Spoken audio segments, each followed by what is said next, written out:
राम राम दोस्तों, आप लोग को एक दहेज गीत सुनाने चले तो सुनिएगा। लिख अंगूरी के खूनावा ने कार चिठिया, लिख अंगूरी के खूनावा ने कार चिठिया, ओ लिख अंगूरी के खूनावा ने कार चिठिया, माई स्याहिया का तार सै तोहार बिटिया, माई स्याहिया का तार सै तोहार बिटिया, सासु गरिया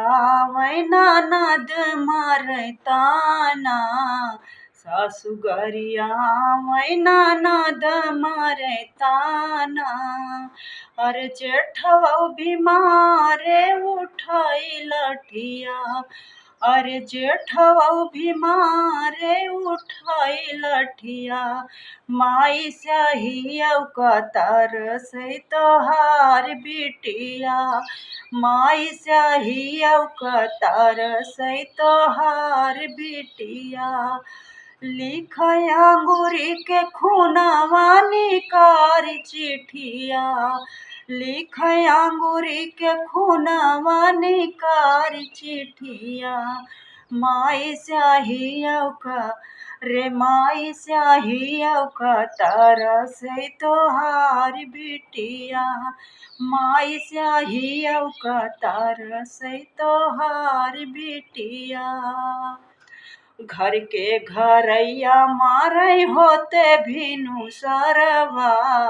घर के घरैया मारे होते भिनु सरवा, घर से निकारे हमें होत सबेरवा, घर से निकारे हमें होत सबेरवा, लिख अंगूरी के खूनावा ने कार चिठिया, लिख अंगूरी के खूनावा ने कार चिठिया, माई स्याहिया का तार सै तोहार बिटिया, माई स्याहिया का तार सै तोहार बिटिया,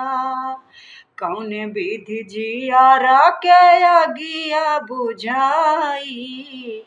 कौन विधि जियारा के अगिया बुझाई,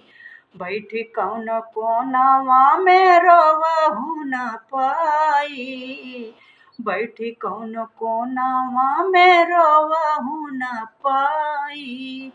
रोवत जा मिली तो परत लठिया, माई